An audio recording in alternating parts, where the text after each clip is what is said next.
নুমলীগড় শোধনাগাৰত একাংশ মুখা পিন্ধা ভক্তলোকৰ কাৰণে সুৰক্ষিত নহয় জীয়ৰী বোৱাৰী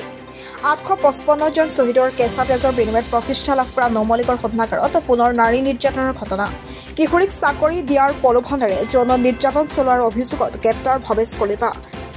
চাকৰি আৰু বিয়াৰ প্ৰলোভনেৰে যৌন নিৰ্যাতন চলোৱাৰ অভিযোগত গ্ৰেপ্তাৰ হৈছে শোধনাগাৰটোৰ এজন উচ্চ পৰ্যায়ৰ বিষয়া নুমলীগড় শোধনাগাৰৰ উপ মহাপ্ৰবন্ধকে এগৰাকী যুৱতীক প্ৰলোভন দি চলাইছিল যৌন নিৰ্যাতন কিছুদিন পূৰ্বে বীৰলাচিত থানা গোলাঘাট জিলা সমিতিয়ে পোহৰাই আনিছিল সমগ্ৰ ঘটনাটো এই সন্দৰ্ভত ভুক্তভোগীয়ে চলিত বৰ্ষৰ 22 অক্টোবৰত নুমলীগড় আৰক্ষী চকীত এজাহাৰ দাখিল কৰিছিল কলিতা উপাধিৰ এগৰাকী বিষয়াই ইয়াৰ পিছৰে পৰা পলাতক অৱস্থাত আছিল গোলাঘাট জিলা উপ আৰক্ষী অধীক্ষকৰ নেতৃত্বত চলা অভিযানত 7 নৱেম্বৰত পাঠশালাৰ সম্পৰ্কীয় ঘৰত আত্মগোপন হৈ থকা অৱস্থাত কৰায়ত্ব কৰে লম্পট বিষয়াগৰাকীক ইতিমধ্যে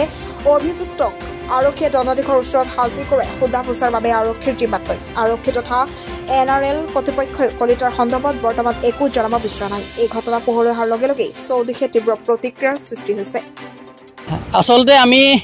নুমলীগড়বাসী হিচাপে তীব্ৰভাৱে প্ৰথমতে এই ভৱেশ কলিতা নামৰ উপাধিধাৰী আসলতে এজন নৰপিশাজনক গৰিহণা দিম কাৰণ এটা আছে নুমলীগড় শোধনাগাৰৰ এজনে মহাকাল্পিত বুলি নহয় তো এওঁৰ দৰে আচলতে বহুখিনি বিষয়ে কি কৈছে এওঁটো মহাধুৰন্ধৰ তো মানুহখিনিক আছে চাকৰি দিয়াৰ প্ৰলোভনে বা অন্যান্য আচলতে লোভান্বিত কৰি পেলাই তেওঁলোকক আচলতে শাৰী নিৰ্যাতন চলাই গৈছে আমি দেখিছোঁ অসম চৰকাৰৰ মাননীয় মুখ্যমন্ত্ৰী হিমন্ত বিশ্ব শৰ্মা ডাঙৰীয়াই কি কৈছে যে নাৰী সমলীকৰণত আচলতে বহুত ডাঙৰ আচলতে আঁচনি ঘোষণা কৰিছে অন্যান্য কাম কাজত তেওঁ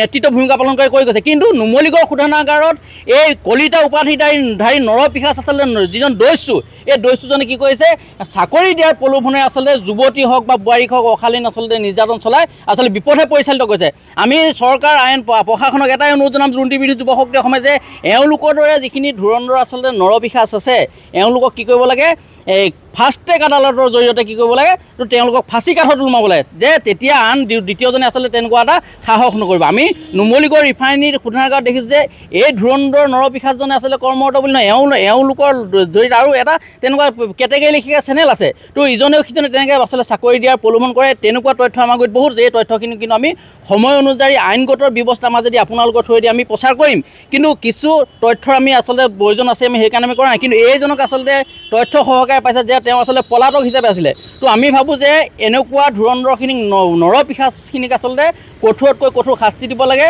আৰু এই এনেকুৱা হ'ব নালাগে যে